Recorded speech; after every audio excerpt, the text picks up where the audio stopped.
bw'abantu icyaha bagitekereza ati ni ikintu batekereje oya ntabwo icyaha ari uko wari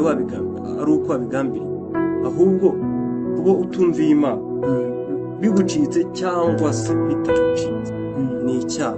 kuko akavuga kuko wasitaye ntabwo yari gambiriye byumvikane neza ni ukuvuga umuntu asitaye ntabwo aba yapuraninze avuga ngo Mana ngo ibi tube tubyirengagije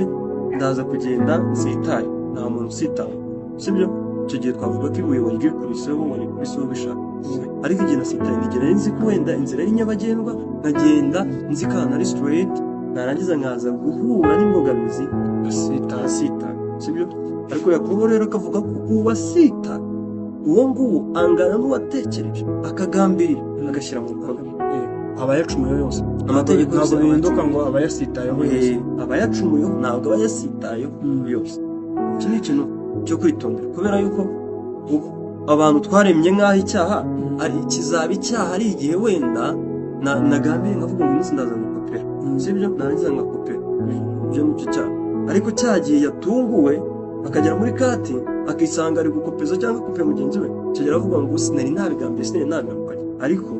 icyaha kandi igihano cyabyo kirangana cyangwa ni kimwe muri kategori imwe n'icyo wabigambiriye akabikora